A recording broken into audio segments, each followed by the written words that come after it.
ये पहला ऐसा कार्यक्रम है जब मुझे इस विश्व में सबसे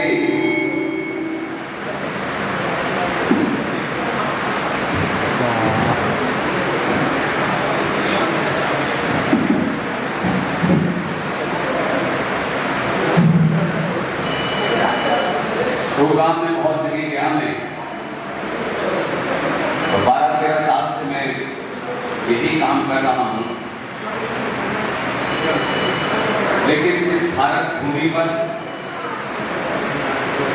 और इस भूमि के बाहर ये पहला ऐसा कार्यक्रम है कि जिसमें संख्या जो है वो शायद लाखों नहीं है, लेकिन यहाँ जितने भी प्रबुद्ध लोग बैठे हुए हैं, इसमें एक एक व्यक्ति 1-1 लाख से भी बड़ा है। और उसका कारण है कि कोई राजनीतिक मेरे लिए भाषण नहीं है। आप सब जानते हैं कि भाग्यनगर में जब भी मैं आया हूं, तब यहाँ एक मेरे युवा साथी हैं, कभी ऐसा नहीं हुआ कि प्रोग्राम किसी ने किया हो और मेरे भाई आनंद शर्मा जी मुझे एयरपोर्ट से लेकर के मेरे होटल तक मुझे लेकर आए हों। आनंद भाई साई की तरह मेरे साथ रहते हैं,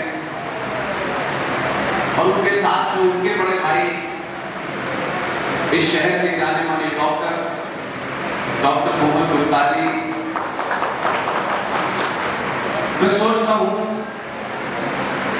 कि जितना मैंने अपने जीवन में सुना, देखा, राजनीतिक लोगों से बहुत सारी बातें सुनता हूं, लेकिन जो सम्मान आज आपने ब्राह्मण कुल के 36 जाति के बीच में आपने मुझे बुलाया है, इससे बड़ा मेरे लिए कोई सम्मान नहीं है।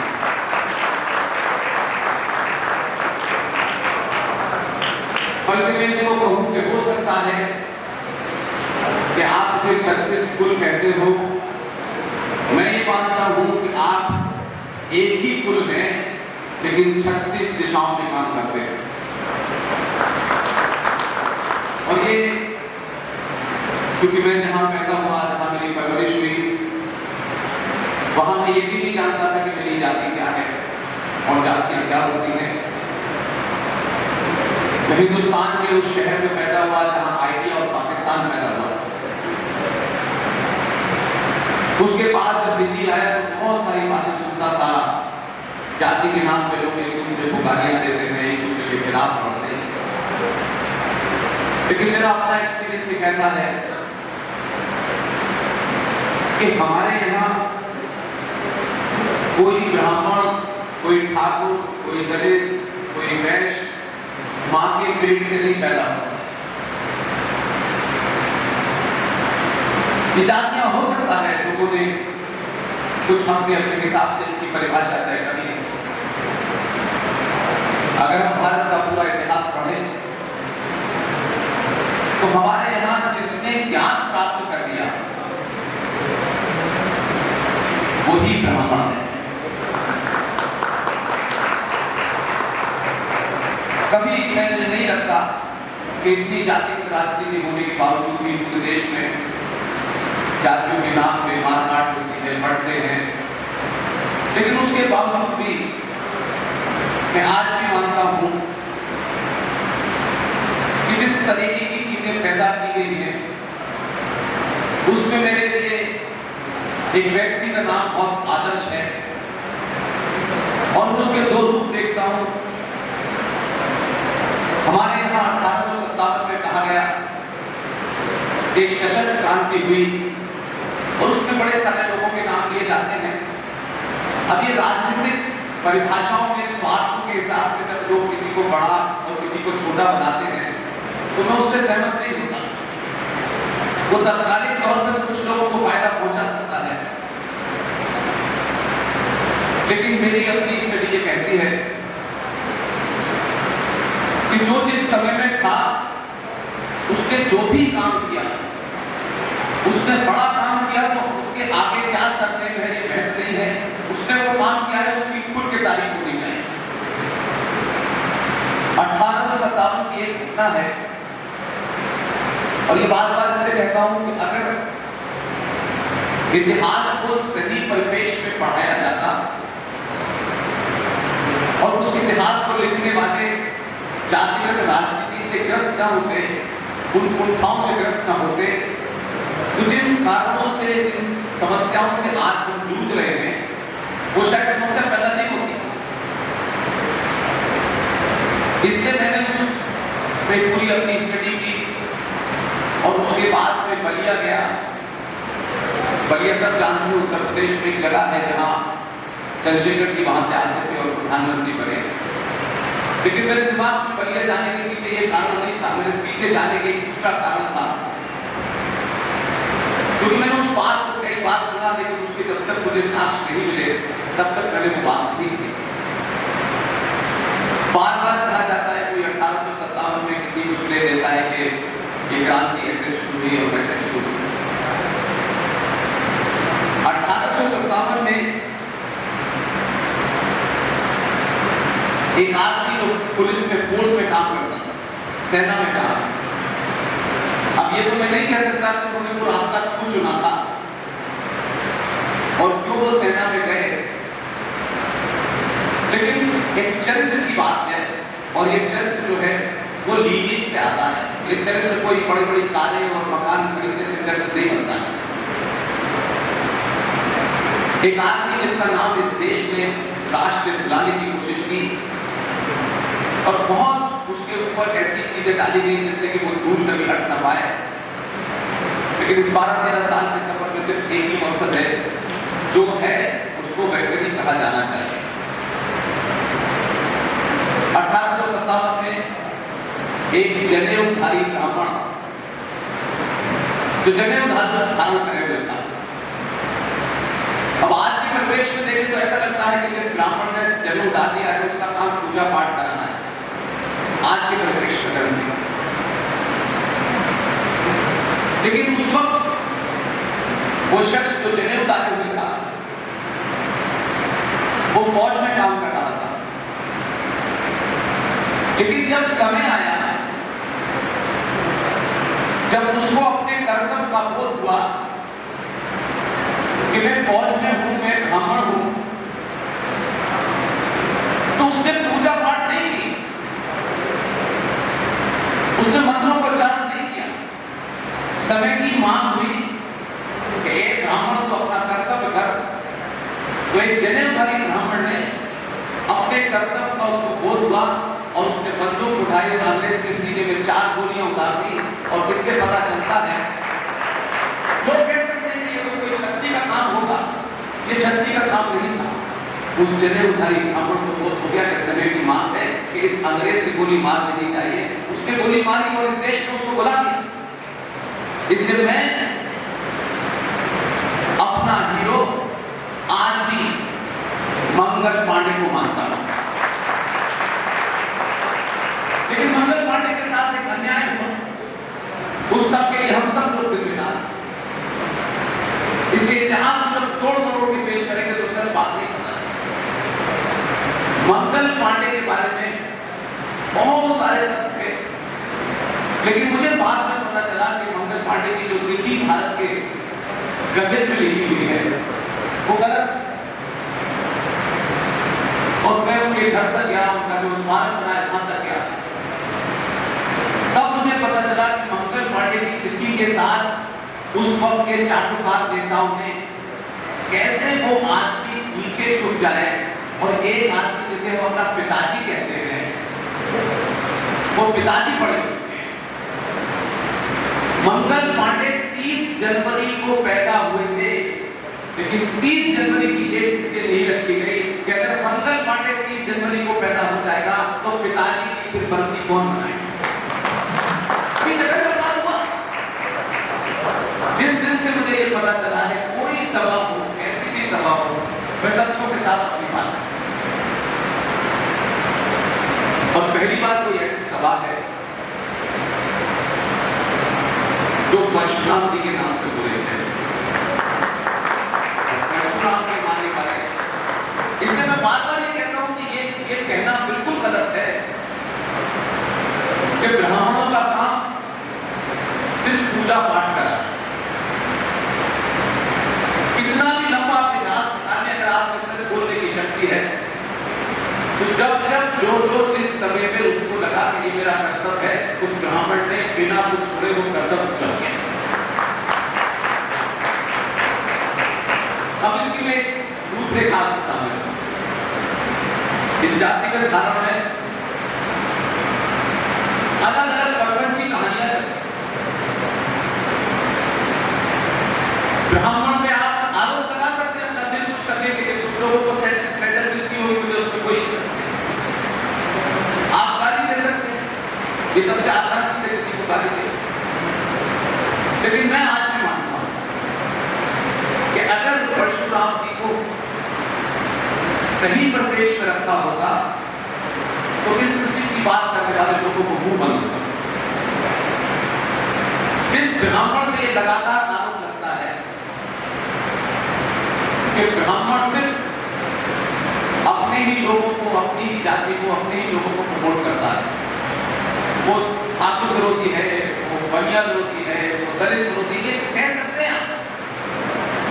लेकिन उसको मैंने इस तरीके से रखने की कोशिश की है, और ये कोई पहली सवाल नहीं जब मैं कह रहा हूं, मैं इसको कई बार कह चुका हूं।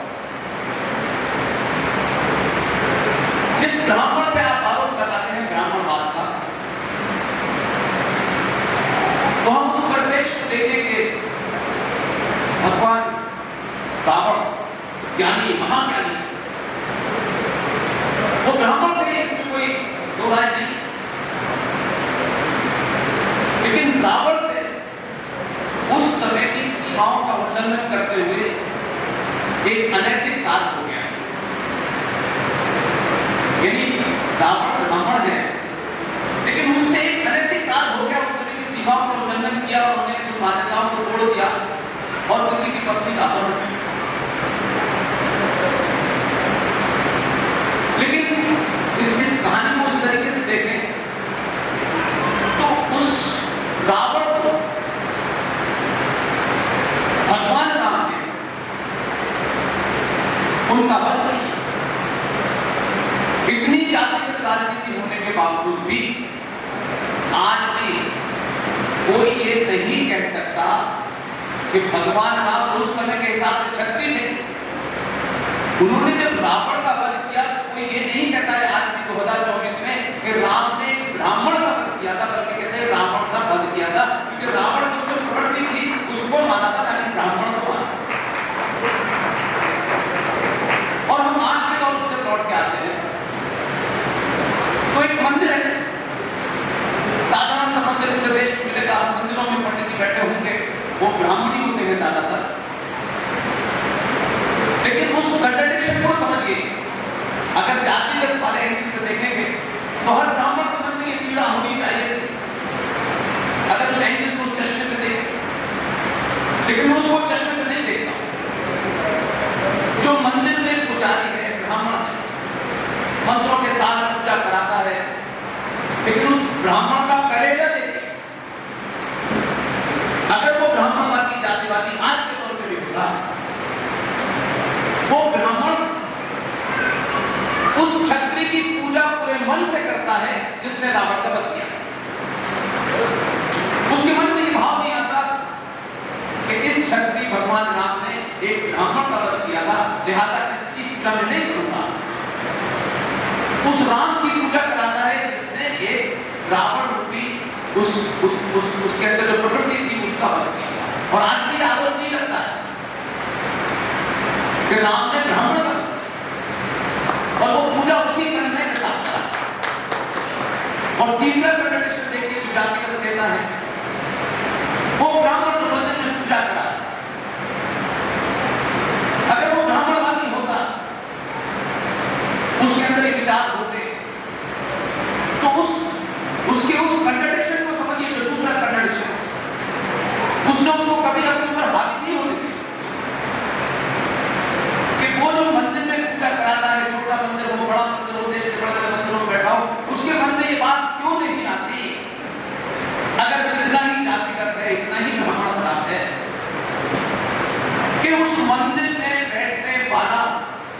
ब्राह्मण पंडित जब पूजा कराने के लिए जब रामायण का चुनाव करता है तो दीक्षित साहब मिश्रा साहब की शर्मा जी की लिखी रामायण नहीं, वाल्मीकि की लिखी रामायण पढ़ाता है। उसके मन में भाव नहीं आता कि दलित ने रामायण लिखी है, इसको मैं क्यों पढ़ाऊं, लेकिन वो उसी रामायण को अपने हाथ में रामायण मानता है। उस ब्राह्मण ने जो लोग प्रसाद लेने लाइन में खड़े होते हैं उनसे ये नहीं पूछा तुम्हारी जाति क्या है तो तुम्हें प्रसाद दूंगा नहीं दूंगा। ये विडंबना है हमारे देश की कि हमारे सरकार, हमारी आस्थाएं, हमारी परंपराएं हमको ये नहीं बताती थे कि भारत देश का संविधान बताता है तुम दलित हो, तुम ठाकुर हो, तुम कन्या हो और वो हमको लिखता हो। क्या मैं मानता हूं 36 कुल के लोग इकट्ठे हुए हैं। आप अपने बच्चों से, अपने जो भी आपके रिश्तेदार वगैरह हैं, जो सूत्र आपने पकड़ा हुआ है उसको और मजबूती से पकड़े।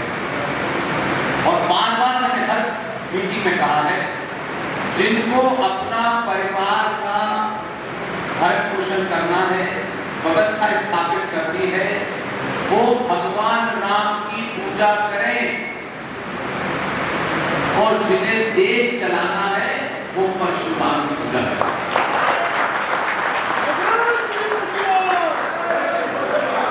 परशुराम हमें राष्ट्र चलाने का आदर्श देते हैं और भगवान राम हमें घर चलाने का आदर्श देते हैं।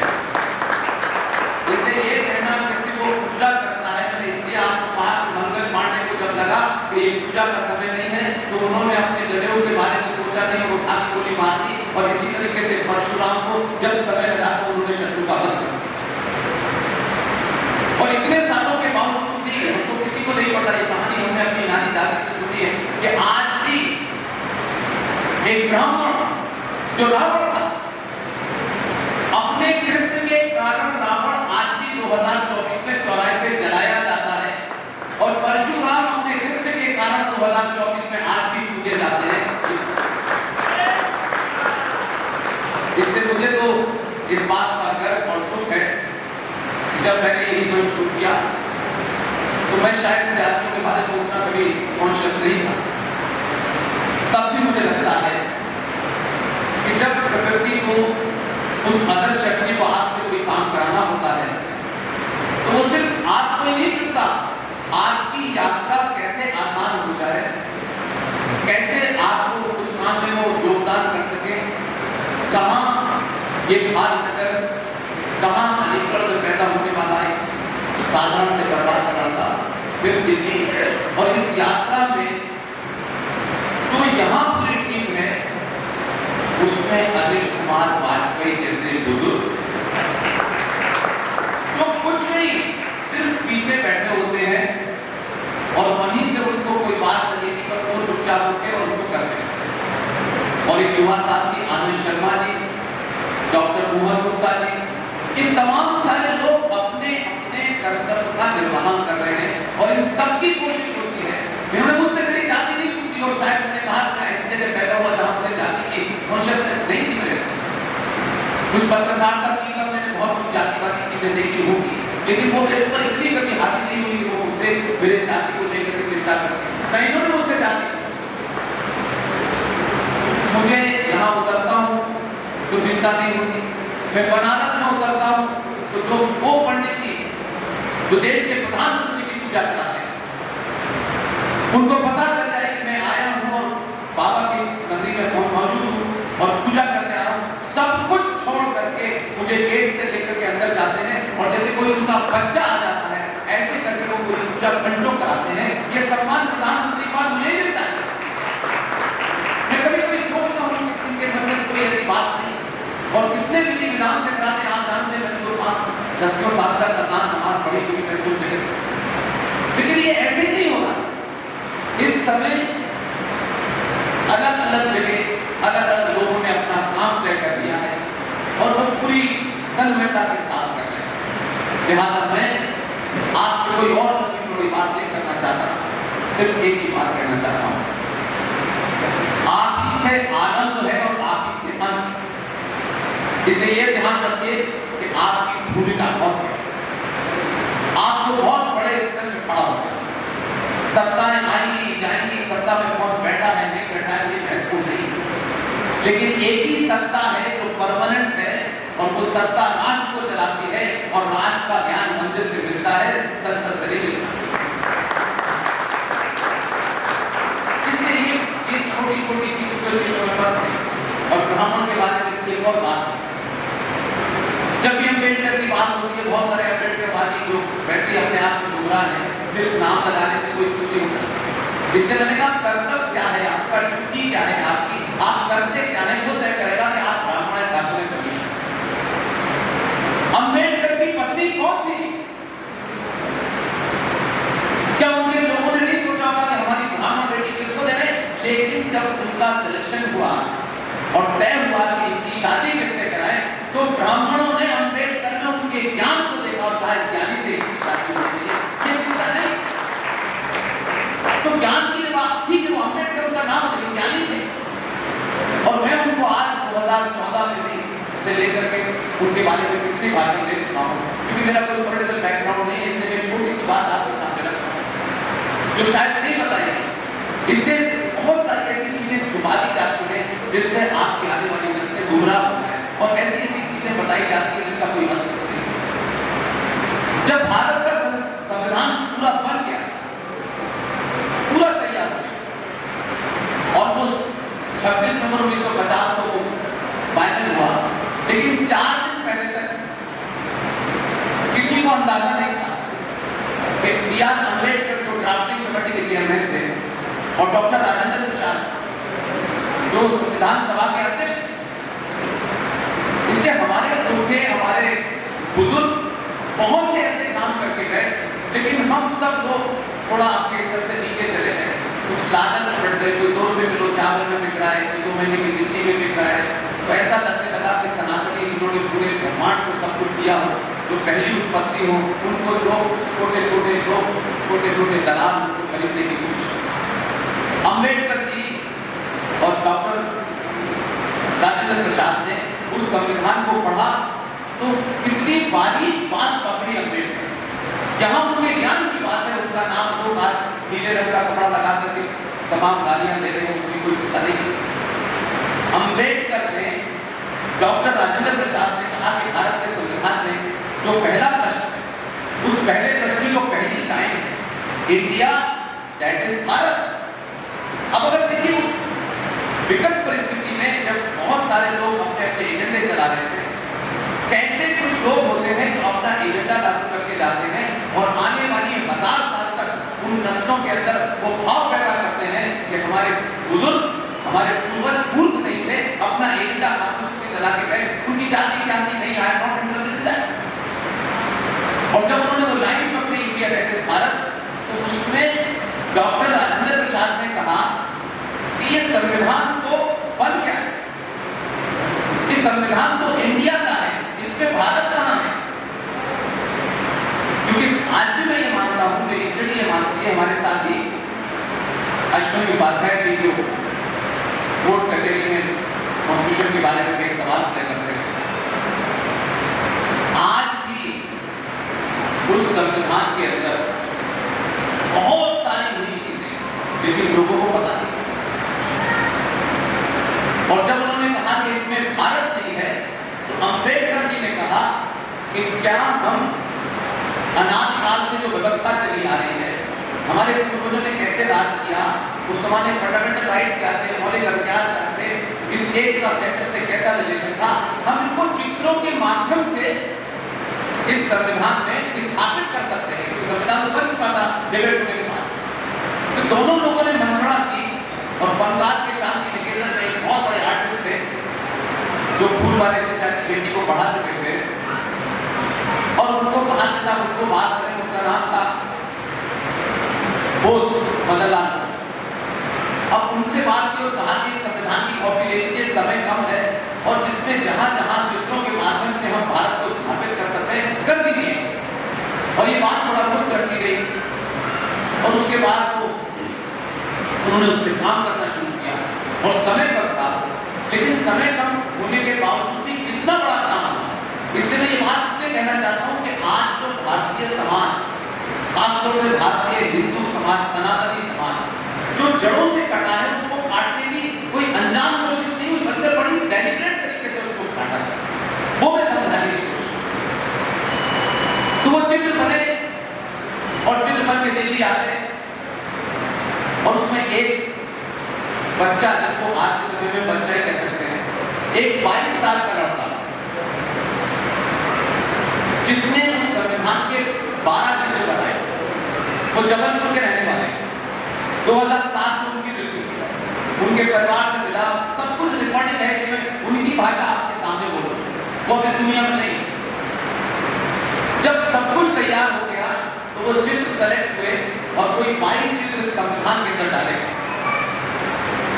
और उसमें आपको ताज्जुब होगा कि आज हम बनारस में युवा साथी, दोस्त, बेहतरीन वकील, एक किस्सा आप लोग सुनते होंगे, हर 10 दिन के बाद एक कहानी आती है, ज्ञान बापी के अंदर ये हुआ, ज्ञान बापी में आज खुदाई हुई, आज ज्ञान बापी में ये मिला, वो मिला। उस ज्ञान बापी जहां बाबा विश्वनाथ का 100 फीट गहरा जो शिवलिंग है, उसके सामने जो नंदी है वो ओरिजिनल नंदी, और जहां आज आप पूजा कर रहे हैं वो औरंगजेब द्वारा खंडित किया गया था, जिसे अहिल्याबाई होलकर ने समय की मांग को ध्यान में रख के वही स्थापित कर दिया। असली शिवलिंग वो है जिसे आप ज्ञान व्यापी है। और झूठ देखिए, कमाल देखिए, ज्ञान वापी मस्जिद, मस्जिद का ज्ञान से क्या संबंध है? कैसे नरेटिव बनता, जबकि ओरिजिनल शास्त्रों में वो ज्ञान वापी मंदिर है, लेकिन मस्जिद हो गई। मस्जिद को तो ज्ञान की किताब कब मिली? कश्मीर में ढूंढा तो बंदूकें मिल रही थी, ज्ञान का क्या संबंध है? लेकिन नरेटिव बना। उसी ज्ञान वापी के सामने 450-500 साल से जो नंदी बैठा हुआ है, अब आप अपने पूर्वजों को देखिए जो 47-48-49 में इनकार करके भारत के संविधान के पहले पृष्ठ पर ज्ञान वापी के सामने 450-500 साल से जो नंदी बैठा है वो पहले पेज पर बन रहा है, पता ही नहीं लोग। और उसी संविधान के पृष्ठ नंबर 5 पर पुष्पक विमान से मां सीता, राम और लक्ष्मण की तस्वीर है, उसमें भगवान कृष्ण की तस्वीर है,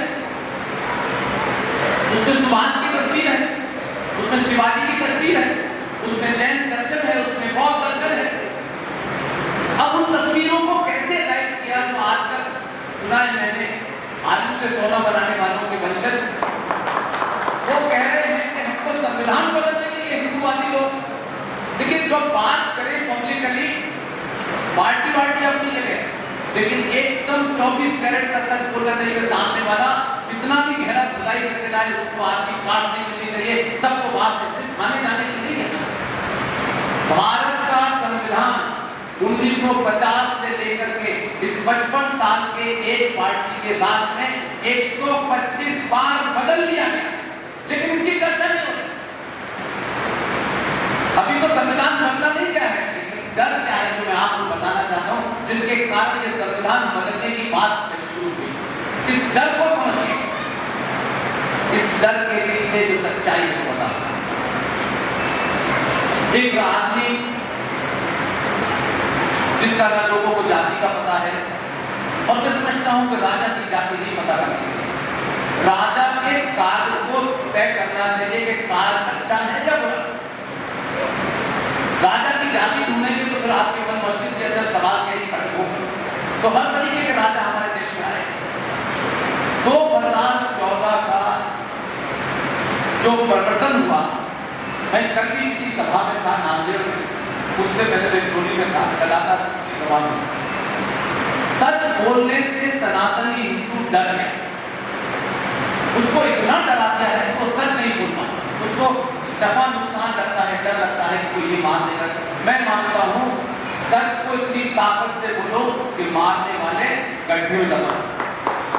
सच में बड़ी ताकत है, और मैं ये मानता हूं, पब्लिकली कह रहा हूं, मेरी फिलॉसफी नहीं है, जिसका भी जन्म हुआ है उसकी मृत्यु निश्चित है, इसके मृत्यु आनी ही है, तो फिर डरना किस बात का है? जब तक जिंदा हो पूरी ताकत से जिंदा रहो, मर के जीने से अच्छा है कि मर जाओ, क्योंकि मरने से कुछ होना नहीं है। इसलिए जिंदा होने का सबूत दो, ये छोटी छोटी चीजें जो इतना भारत इतना बड़ा आपको राष्ट्र मिला है, इतनी बड़ी स्वतंत्रता मिली है, इतने आपको आदर्श मिले हैं, इसको सिर्फ टुकड़ों में बांटने के लिए मत करें। इसलिए मैं आज भी मानता हूँ कि 2014 में किसने किसको किस तरीके से भारत की गद्दी पे बैठाया, ये विषय बिल्कुल भी नहीं, मैं नहीं उसको उस तरीके से देखता। लेकिन हम सनातनी हिंदू अंदर से कितने खोखले हो गए। इसके पास कार में 2 कार शर्मा जी के पास है, तो ठाकुर साहब के पेट में दर्द है, ठाकुर साहब के पास 4 कार है, तो बंसल साहब के पेट में दर्द है। हम आपस में ही एक दूसरे से लड़ाई कर रहे हैं और बीच में एक पागल जाहिल जिहादी कोई आता है और कभी कोई मंदिर तोड़ के चला जाता है, कभी कोई खंडित करके चला जाता है, कभी किसी कोई लड़की को उठा के लेके चला जाता है। तब भी हम इसमें बटे हुए हैं कि मैं ब्राह्मण हूं, मैं बनिया हूं। एक घटना है मेरे दिल को हमेशा विरोध करती है। मेरी बहन है प्रयागराज विश्वविद्यालय, मैं नाम अपना सार्वजनिक इसलिए लेता हूँ ताकि लोगों को पता चले कि इस सफर में मेरी जो ताकत है वो कहाँ से आती है। उनका नाम है प्रोफेसर मंजू तिवारी। उन्होंने अपना रोल चुन लिया, कुछ नहीं करते, मुझे क्या उनको क्या करना है बस नहीं। जब उन्होंने मुझे ये बताया कि इलाहाबाद के अंदर कोई पागल जिहादी है, एक ब्राह्मण परिवार की ये घटना किसी के लिए अखबार में छपी हो सकती है, मैं इस घटना को बार बार बोल देता हूँ ताकि मुझे याद रहे, वो विवश जो मैंने तस्वीरें देखी हैं वो मुझे याद। तब मैं किसी की प्रतिक्रिया नहीं देखता, तब पार्टी के हिसाब से ये किस कुल का है, ये किस कुल का है, किसी कुल का नहीं है। अगर घटना घटी है तो 36 कुलों में से 36 के 36 की आवाज आनी चाहिए पूरे देश में, ताकि लोगों को पता चले कि आखिर कहां है। इस पार्टी का टिकट उस पार्टी का टिकट से कोई होने वाला है। उस प्रयागराज में एक ब्राह्मण परिवार की 3 बेटियों को जैसे चॉपिंग करते हैं तलवार से चॉप करके उनकी लाशें पड़ी रही, कोई नहीं करे। पुलिस में बहुत सारे लोग थे, वो जिस तरह से उन्होंने मुझे बयान किया है, मैं तो उसी वक्त मेरा दिमाग, वो कह रहे थे कि उनके शरीर को उठा नहीं सकते थे कितने टुकड़े किया। क्या इस घटना पे पूरे देश में कोई प्रतिक्रिया हुई? एक अखबार में किसी ने लिख दिया, हमने अच्छा उनके यहाँ हुई, हमारे यहाँ नहीं हुई। सिंगापुर में इलाका नहीं देखते, सिंगापुर में दुनिया के किसी क्षेत्र में भी अगर सनातनी हिंदू के साथ कोई अन्याय हुआ है तो उनके खड़ी होनी चाहिए, उनको नाम भी याद करना चाहिए। अच्छा इनके साथ हुआ है तो बोलेंगे इनके साथ हुआ तो नहीं। इस सफर में बहुत लोग ऐसे मिले हैं जिनको मैं जानता नहीं, लेकिन वो मेरी इस यात्रा को कैसे आसान बना सकते हैं, कैसे मुझे और ताकत दे सकते हैं, वही सारे काम करते हैं। लिहाजा मैं आप सबसे फिर एक बात करती हूँ, अपने होने का एहसास कीजिए। आप 1947 के पिताजी के पुत्र नहीं, आपके बच्चे वो नहीं, हमारे बच्चे आदर्श मर्यादा पुरुषोत्तम राम है, परशुराम है, हमारा चाणक्य हमारा आदर्श हो सकता है। तो ऐसे आदर्शों को चुनिए जो आपके अंदर एक बोध कराएं, अपने सम्मान के प्रति बोध कराएं, अपने इतिहास के प्रति बोध कराएं, तब तो बात बनेगी। नहीं इससे कुछ नहीं होगा कि मैंने ये वाला एक अलग मठ बना दिया है, मैंने वो अलग मठ बना दिया है। अगर इतने ही सारे इस देश में मठ थे तो वो मठ कहाँ थे जब 5 घर में 2 ब्राह्मण साधुओं की हत्या कर दी गई? वो कब निकले वहां? मठों से ज्ञान मिलना चाहिए, मठों में कब्जा नहीं होना चाहिए, मठों से सत्ताओं के साथ खड़े होने की कोशिश नहीं होनी चाहिए, बल्कि मठों में इतनी ताकत होनी चाहिए कि सत्ता में अगर कोई आदमी मेहनत से काम कर रहा है तो उस सत्ता से आपसे नीचे उतार सकता है। ये शक्ति पैदा नहीं है। लेकिन जब आप खुद ही गेम में होते हैं, जब आप खुद ही चक्कर में होते हैं कि हमने गेम में बस को पहन लिया है, लेकिन इस पार्टी का टिकट मिल जाए तो हम इस पार्टी का वोट डाल करेंगे। जिसने गेम में बस पहन लिया है उसको पार्टी की टिकट की लाइन में नहीं खड़ा होना चाहिए। जो उसका कार्य नहीं है, उसका कार्य है समाज में जो कुछ भी अनैतिक हो रहा है उसके खिलाफ ताकत से बोले, बने स्थिरता में बोले कि राजा कुछ हो जाएगा या राजा ना जाएगा। ये भाव प्रतिदिन पैदा हो जाएगा, भारत बन जाएगा और परशुराम पर चौराहे पर बनाएंगे। आपके लिए सम्मान दिया, इसके लिए बहुत बहुत